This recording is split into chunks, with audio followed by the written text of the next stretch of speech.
ಬೆಳಗಾವಿಯ ಸುವರ್ಣಸೌಧದಲ್ಲಿ 2 ವಾರಗಳಿಂದ ನಡೀತಾ ಇದ್ದ ವಿಧಾನಮಂಡಲದ ಉಭಯ ಸದನಗಳ ಅಧಿವೇಶನಕ್ಕೆ ವಿದ್ಯುಕ್ತ ತೆರೆ ಬಿದ್ದಿದೆ. ಈ ಅಧಿವೇಶನದಲ್ಲಿ ಒಟ್ಟು 23 ವಿಧೇಯಕಗಳ ಅಂಗೀಕಾರವಾಗಿದೆ. ಈ ಬಗ್ಗೆ ಸ್ಪೀಕರ್ ಯುಟಿ ಖಾದರ್ ಸದನಕ್ಕೆ ಮಾಹಿತಿ ಕೊಟ್ಟು ಸದನವನ್ನು ಅನಿರ್ದಿಷ್ಟಾವಧಿಗೆ ಮುಂದೂಡಿದರು. ಸದನದಲ್ಲಿ ಆಡಳಿತಾರೂಢ ಕಾಂಗ್ರೆಸ್ ಪಕ್ಷದಲ್ಲಿನ ನಾಯಕತ್ವ ಬದಲಾವಣೆಯ ಪೈಪೋಟಿ, ಬಣ ರಾಜಕೀಯ, ಆಪ್ತರ ಔತಣಕೂಟಗಳು ಗಮನ ಸೆಳೆದವು.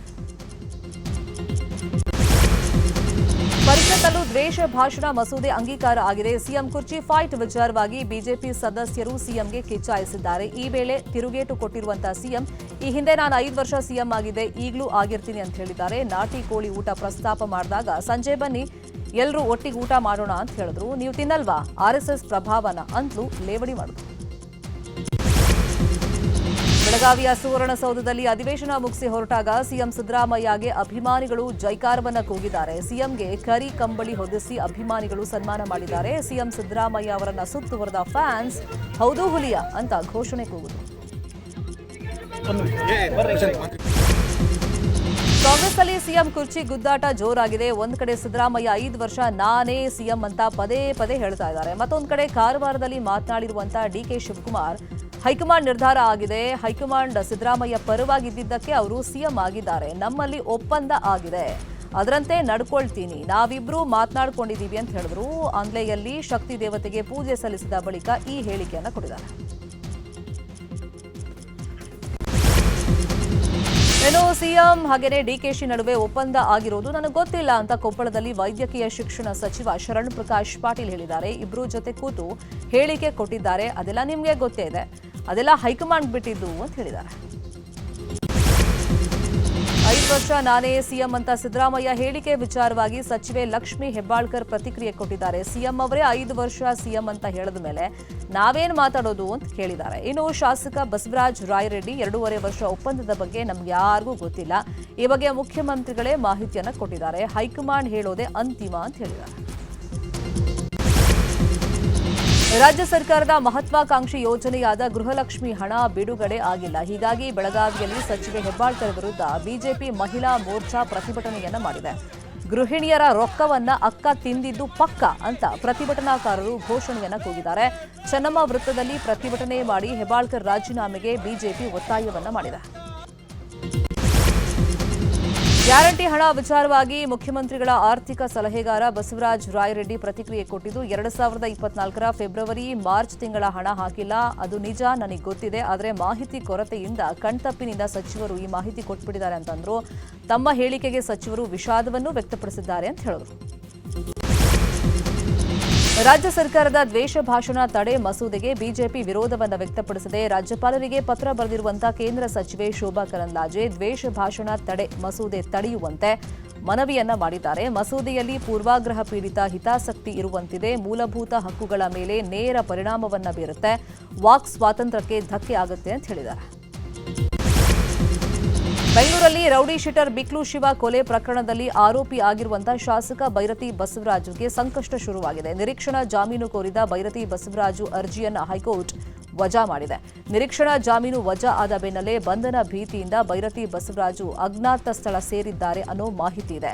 ಯಾವುದೇ ಕ್ಷಣದಲ್ಲಾದರೂ ಬಂಧಿಸುವಂತ ಸಾಧ್ಯತೆ ಇದೆ. ವಾಲ್ಮೀಕಿ ಅಭಿವೃದ್ಧಿ ನಿಗಮದಲ್ಲಿ ಅಕ್ರಮ ಪ್ರಕರಣಕ್ಕೆ ಸಂಬಂಧಪಟ್ಟಂತೆ ಜಾರಿ ನಿರ್ದೇಶನಾಲಯ ಮಾಜಿ ಸಚಿವ ನಾಗೇಂದ್ರಗೆ ಶಾಕ್ ಅನ್ನು ಕೊಟ್ಟಿದೆ. ಬಿ ನಾಗೇಂದ್ರಗೆ ಸೇರಿದಂತ 8.07 ಕೋಟಿ ಮೌಲ್ಯದ ಸ್ಥಿರಾಸ್ತಿ ಜಪ್ತಿ ಮಾಡಲಾಗಿದೆ. ಅಕ್ರಮ ಹಣ ವರ್ಗಾವಣೆ ತಡೆ ಕಾಯ್ದೆ ಅಡಿಯಲ್ಲಿ ಮುಟ್ಟುಗೋಲನ್ನು ಹಾಕಿಕೊಳ್ಳಲಾಗಿದೆ. ವಸತಿ ಮತ್ತು ವಾಣಿಜ್ಯ ಆಸ್ತಿ ಸೇರಿದಂತೆ 4 ಸ್ಥಿರಾಸ್ತಿಗಳನ್ನು PMLA ಅಡಿಯಲ್ಲಿ ಅಪರಾಧದ ಆದಾಯ ಅಂತ ಪರಿಗಣಿಸಲಾಗಿದೆ ಅಂತ ಜಪ್ತಿ ಮಾಡಲಾಗಿದೆ. ಕಬ್ಬಿಗೆ ಸರ್ಕಾರ ನಿಗದಿ ಮಾಡಿದ್ದ ದರವನ್ನು ಪ್ರಶ್ನಿಸಿ ಕೆಲವು ಶುಗರ್ ಕಂಪನಿಗಳು ಸಲ್ಲಿಸಿದ ರಿಟ್ ಅರ್ಜಿ ವಿಚಾರಣೆ ಹೈಕೋರ್ಟ್ನಲ್ಲಿ ನಡೆದಿದೆ. ವಿಚಾರಣೆ ವೇಳೆ ಸಿಎಂ ಮತ್ತು ರೈತರಿದ್ದ ಸಭೆಯಲ್ಲಿ ದರ ಬದಲಾವಣೆಗೆ ಒಪ್ಪಿಗೆಯನ್ನು ನೀಡಿದ್ದೀರಿ, ಮೊದಲು ದರ ನಿಗದಿಗೆ ಒಪ್ಪಿ ಈಗ ದರ ನೀಡಲು ಸಾಧ್ಯ ಇಲ್ಲ ಅಂದ್ರೆ ಹೆಂಗೆ ಅಂತ ಹೈಕೋರ್ಟ್ ಪ್ರಶ್ನೆ ಮಾಡಿದೆ. ಶಬರಿಮಲೆ ದೇವಸ್ಥಾನದಲ್ಲಿ ಚಿನ್ನ ಕಳವು ಪ್ರಕರಣಕ್ಕೆ ಸಂಬಂಧಪಟ್ಟಂತೆ ಬಳ್ಳಾರಿ ನಗರದ ಚಿನ್ನದ ವ್ಯಾಪಾರಿ ಗೋವರ್ಧನ್ ಅನ್ನು ಬಂಧಿಸಲಾಗಿದೆ. ಕೇರಳದ ಎಸ್ಐಟಿ ಪೊಲೀಸರು ಅರೆಸ್ಟ್ ಮಾಡಿದ್ದಾರೆ. ಕಳೆದ ಕೆಲ ದಿನಗಳಿಂದ ಗೋವರ್ಧನ್ ಬಂಗಾರದ ಶಾಪ್ನಲ್ಲಿ 400 ಗ್ರಾಂ ಚಿನ್ನವನ್ನು ಎಸ್ಐಟಿ ವಶಕ್ಕೆ ಪಡೆದಿತ್ತು. ನಂತರ ಎಸ್ಐಟಿ ವಿಚಾರಣೆಗೆ ಕರೆಸಿ ಬಂಧಿಸಲಾಗಿದೆ. ಬೆಂಗಳೂರಲ್ಲಿ ಹಿಟ್ ಅಂಡ್ ರನ್ಗೆ ಪಾದಾಚಾರಿ ಬಲಿ ಆಗಿರುವಂತಹ ಘಟನೆ ನಡೆದಿದೆ. ರಸ್ತೆ ದಾಟ್ತಾ ಇದ್ದ ವ್ಯಕ್ತಿಗೆ ಕಾರ್ ಡಿಕ್ಕಿ ಹೊಡೆದಂತಹ ಪರಿಣಾಮ ಪಾದಾಚಾರಿ ಜೈಪಾಲ್ ಎಂಬಾತ ಸ್ಥಳದಲ್ಲಿ ಮೃತಪಟ್ಟಿದ್ದಾನೆ. ನಗರದ ಎಚ್ಎಎಲ್ ರಸ್ತೆಯಲ್ಲಿ ತಡರಾತ್ರಿ ಘಟನೆ ನಡೆದಿದ್ದು ಮೃತದೇಹವನ್ನ ಸ್ಥಳೀಯ ಆಸ್ಪತ್ರೆಗೆ ರವಾನೆ ಮಾಡಲಾಗಿದೆ. ಜೆಬಿ ನಗರ ಸಂಚಾರ ಠಾಣೆಯಲ್ಲಿ ಪ್ರಕರಣ ದಾಖಲಾಗಿದ್ದು ಕಾರನ್ನ ವಶಕ್ಕೆ ಪಡೆದಂತಹ ಪೊಲೀಸರು ಕಾರ್ ಚಾಲಕಿಗೆ ಸ್ಟೇಷನ್ ಬೇಲ್ ಕೊಟ್ಟು ಕಳಿಸಿದ್ದಾರೆ. ಬೆಂಗಳೂರಲ್ಲೊಬ್ಬ ಸೈಕೋ ಅಟ್ಟಹಾಸವನ್ನ ಮೆರೆದಿದ್ದಾನೆ. ರಸ್ತೆಯಲ್ಲಿ ಸಿಕ್ಕ ಮಕ್ಕಳ ಮೇಲೆ ಕ್ರೂರವಾಗಿ ಹಲ್ಲೆ ಮಾಡಿದ್ದಾನೆ. ಬೆಂಗಳೂರಿನ ತ್ಯಾಗರಾಜನಗರದಲ್ಲಿ ಘಟನೆ ನಡೆದಿದೆ. ಸೈಕೋ ರಂಜನ್ ಎಂಬಾತ ಅಜ್ಜಿ ಮನೆಗೆ ಬಂದಿದ್ದ ನೀವ್ ಜೈನ್ ಬಾಲಕನನ್ನ ಹಿಂದಿನಿಂದ ಜೋರಾಗಿ ಒದ್ದಿದ್ದಾನೆ. ಇದೇ ರೀತಿ ಹಲವು ಮಕ್ಕಳ ಮೇಲೆ ಹಲ್ಲೆ ಮಾಡಿದ್ದಾನೆ.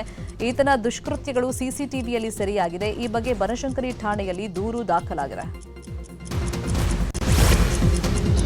ಬೀದಿ ಕಾಮುಕನೊಬ್ಬ ಅಸಭ್ಯವಾಗಿ ವರ್ತಿಸಿ ಕಿರುಕುಳ ನೀಡಿರುವಂತಹ ಘಟನೆ ಚಿಕ್ಕಬಾಣಾವರದ ಎಜಿಬಿ ಲೇಔಟ್ನಲ್ಲಿ ನಡೆದಿದೆ. ನಿನ್ನೆ ತಡರಾತ್ರಿ 12:49 ಸುಮಾರಿಗೆ ಘಟನೆ ನಡೆದಿದ್ದು ಈ ಬಗ್ಗೆ ವೈದ್ಯೆ ಸೋಲದೇವನಹಳ್ಳಿ ಠಾಣೆಗೆ ದೂರನ್ನು ಕೊಟ್ಟಿದ್ದಾರೆ. ಹೆಸರುಘಟ್ಟ ಮುಖ್ಯ ರಸ್ತೆಯ ಖಾಸಗಿ ಆಸ್ಪತ್ರೆಯಲ್ಲಿ ವೈದ್ಯೆಯಾಗಿ ಕೆಲಸ ಮಾಡ್ತಾ ಇದ್ದು ತಡರಾತ್ರಿ ಕೆಲಸ ಮುಗಿಸಿ ಪಿಜಿಗೆ ಹೊರಟಿದ್ದಾಗ ಬೈಕ್ನಲ್ಲಿ ಬಂದಂತ ರೋಡ್ ರೋಮಿಯೋ ಕಿರುಕುಳವನ್ನ ಕೊಟ್ಟು ಎಸ್ಕೇಪ್ ಆಗಿದ್ದಾನೆ.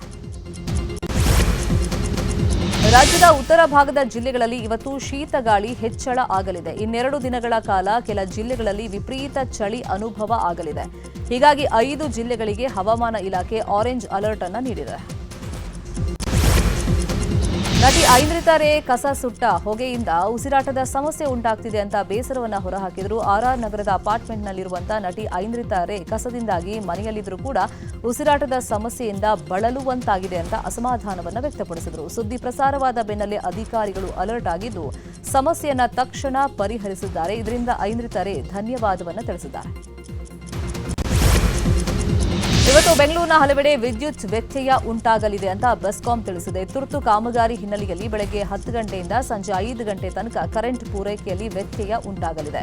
ಎಂಜಿ ರಸ್ತೆ, ಚಿನ್ನಸ್ವಾಮಿ ಸ್ಟೇಡಿಯಂ, ಮೋಟಪ್ಪನ್ ಪಾಳ್ಯ, ಮ್ಯೂಸಿಯಂ ರಸ್ತೆ, ಪ್ಲೇನ್ ಸ್ಟ್ರೀಟ್, ಪ್ರೆಸ್ಟೀಜ್, ಹೆರ್ಮಿಟೇಜ್ ಅಪಾರ್ಟ್ಮೆಂಟ್, ಪ್ರಿಮೋಸ್ ರಸ್ತೆ, ರಿಚ್ಮಂಡ್ ಟೌನ್ ಸೇರಿದಂತೆ ನಗರದ ಹಲವೆಡೆ ಕರೆಂಟ್ ಕಟ್ ಆಗುತ್ತೆ. ಕ್ರಿಸ್ಮಸ್ ಹಬ್ಬಕ್ಕೆ ಪ್ರಯಾಣಿಕರಿಗಾಗಿ ಕೆಎಸ್ಆರ್ಟಿಸಿ ಹೆಚ್ಚುವರಿ ಬಸ್ ಸೇವೆಯನ್ನು ಒದಗಿಸಿದೆ. ಒಟ್ಟು 1000 ಹೆಚ್ಚುವರಿ ಬಸ್ ಸೇವೆ ನೀಡಲಿದ್ದು ಬೆಂಗಳೂರು ಸೇರಿದಂತೆ ರಾಜ್ಯದ ಇತರೆ ಭಾಗದಿಂದಲೂ ಬಸ್ ವ್ಯವಸ್ಥೆಯನ್ನು ಒದಗಿಸಲಾಗಿದೆ. ಜೊತೆಗೆ ಕ್ರಿಸ್ಮಸ್ ಹಬ್ಬದ ಹಿನ್ನೆಲೆಯಲ್ಲಿ ಟಿಕೆಟ್ ಮೇಲೆ ರಿಯಾಯಿತಿಯನ್ನು ನೀಡಲಾಗಿದೆ. 4 ಅಥವಾ ಹೆಚ್ಚು ಟಿಕೆಟ್ ಕಾಯ್ದಿರಿಸುವಿಕೆಗೆ 5% ರಿಯಾಯಿತಿಯನ್ನು ನೀಡಲಾಗಿದೆ. ಗೋ ಹತ್ಯೆ ಮಾಡಿ ಚರ್ಮ ಸಾಗಾಟ ಮಾಡ್ತಾ ಇದ್ದವನನ್ನ ಹಿಡಿದು ಶ್ರೀರಾಮ್ ಸೇನೆ ಕಾರ್ಯಕರ್ತರು ಪೊಲೀಸರಿಗೆ ಒಪ್ಪಿಸಿದ್ರು. ಆದರೆ ಬೇಲ್ ನೀಡಿದ್ರಿಂದ ಆರೋಪಿಗಳನ್ನ ಪೊಲೀಸರು ಬಿಟ್ಟು ಕಳಿಸಿದ್ರು. ಇದರಿಂದ ರೊಚ್ಚಿಗೆದ್ದಂತ ಶ್ರೀರಾಮ್ ಸೇನೆ ಕಾರ್ಯಕರ್ತರು ನಗರ ಪೊಲೀಸ್ ಠಾಣೆ ಎದುರು ಪ್ರತಿಭಟನೆಯನ್ನ ಮಾಡಿದ್ದಾರೆ. ಹುಬ್ಬಳ್ಳಿಯಲ್ಲಿ ಸಿದ್ದಾರೂಢರ ಸನ್ನಿಧಾನದಲ್ಲಿ ಆರೂಢ ಆರತಿಯನ್ನ ಮಾಡಲಾಗಿದೆ. ಕಾರ್ಯಕ್ರಮಕ್ಕೆ ಪ್ರಧಾನ ಜಿಲ್ಲಾ ಮತ್ತು ಸತ್ರ ನ್ಯಾಯಾಧೀಶರಾದ ಬಿಎಸ್ ಭಾರತಿ ಚಾಲನೆಯನ್ನ ಕೊಟ್ಟಿದ್ದಾರೆ. ಕಾಶಿಯ ಗಂಗಾರತಿ ಮಾದರಿಯಲ್ಲಿ ಆರೂಢ ಆರತಿಯನ್ನ ಮಾಡಲಾಗಿದೆ. ಮೈಸೂರು ಅರಮನೆಗೆ ಇವತ್ತು ಶೃಂಗೇರಿ ಮಠದ ಶ್ರೀಗಳು ಭೇಟಿಯನ್ನ ಕೊಡಲಿದ್ದಾರೆ. ಇವತ್ತು ಅರಮನೆಯಲ್ಲಿ ಶ್ರುತಿ ಶಂಕರ ಪಠಣ ಮತ್ತು ಗುರುಗಳ ಆಶೀರ್ವಾದ ಕಾರ್ಯಕ್ರಮ ಇದೆ. ಹೀಗಾಗಿ ಶ್ರೀ ವಿಧುಶೇಖರ ಭಾರತಿ ತೀರ್ಥ ಶ್ರೀಗಳು ಭೇಟಿಯನ್ನ ಕೊಡಲಿದ್ದಾರೆ. ಕಾರ್ಯಕ್ರಮದ ಹಿನ್ನೆಲೆಯಲ್ಲಿ ಇವತ್ತು ಮಧ್ಯಾಹ್ನ 2 ಗಂಟೆಯಿಂದ 5:30 ತನಕ ಮೈಸೂರು ಅರಮನೆಗೆ ಪ್ರವಾಸಿಗರಿಗೆ ನಿರ್ಬಂಧವನ್ನ ಹೇರಲಾಗಿದೆ. ಅಮೆರಿಕ ಸೇನೆ ಸಿರಿಯಾ ಮೇಲೆ ಸೇನಾ ದಾಳಿಯನ್ನು ನಡೆಸ್ತಾ ಇದೆ. ಇಸ್ಲಾಮಿಕ್ ಸ್ಟೇಟ್ ಉಗ್ರರನ್ನ ಗುರಿಯಾಗಿಸಿ ಅಮೆರಿಕ ಸೇನೆ ಕಾರ್ಯಾಚರಣೆಯನ್ನು ನಡೆಸ್ತಾ ಇದೆ. ಆಪರೇಷನ್ ಹಾವ್ಕಿ ಹೆಸರಲ್ಲಿ ಕಾರ್ಯಾಚರಣೆ ನಡೆಸ್ತಾ ಇದ್ದು ಐಸಿಸ್ ಉಗ್ರರ ನೆಲೆಗಳನ್ನು ಧ್ವಂಸ ಮಾಡಲಾಗ್ತಾ ಇದೆ. ಭಾರತ ಸೌತ್ ಆಫ್ರಿಕಾ ನಡುವಿನ 5ನೇ ಟಿ20 ಪಂದ್ಯದಲ್ಲಿ ಭಾರತ ಭರ್ಜರಿ ಜಯ ದಾಖಲು ಮಾಡಿದೆ. ಟಾಸ್ ಸೋತು ಬ್ಯಾಟಿಂಗ್ ಮಾಡಿದಂತ ಟೀಂ ಇಂಡಿಯಾ ಹಾರ್ದಿಕ್ ಪಾಂಡ್ಯ ಹಾಗೂ ತಿಲಕ್ ವರ್ಮಾ ಭರ್ಜರಿ ಆಟದಿಂದ 231 ರನ್ಗಳನ್ನು ಪೇರಿಸಿತ್ತು. 232 ರನ್ಗಳ ಟಾರ್ಗೆಟ್ ಪಡೆದಂತ ಸೌತ್ ಆಫ್ರಿಕಾ 30 ರನ್ಗಳಿಂದ ಸೋಲನ್ನ ಒಪ್ಪಿಕೊಂಡಿದೆ. ಫುಟ್ಬಾಲ್ ದಂತಕತೆ ಲಿಯೋನಲ್ ಮೆಸ್ಸಿ ಇತ್ತೀಚೆಗೆ ರಿಲಯನ್ಸ್ ಸಂಸ್ಥೆ ನಿರ್ದೇಶಕ ಹಾಗೂ ವಂತಾರಾ ಸಂಸ್ಥಾಪಕ ಅನಂತ್ ಅಂಬಾನಿ ಅವರ ವಂತಾರಾಗೆ ಭೇಟಿಯನ್ನ ಕೊಟ್ಟಿದ್ರು. ವಂತಾರದಲ್ಲಿ ಲಿಯೋನಲ್ ಮೆಸ್ಸಿ ಕಳೆದ ಸಮಯದ ಬಗ್ಗೆ ಅನಂತ್ ಅಂಬಾನಿ ಸಂತಸವನ್ನ ವ್ಯಕ್ತಪಡಿಸಿದ್ದಾರೆ. ಇನ್ನು ಮೆಸ್ಸಿ ಕೂಡ ಅವರ ಜೀವನದ ಬಗ್ಗೆ, ಜವಾಬ್ದಾರಿಗಳ ಬಗ್ಗೆ ಅನಂತ್ ಅಂಬಾನಿ ಜೊತೆ ಮುಕ್ತವಾಗಿ ಮಾತನಾಡಿ ಸಂತಸವನ್ನ ಹಂಚಿಕೊಂಡಿದ್ದಾರೆ.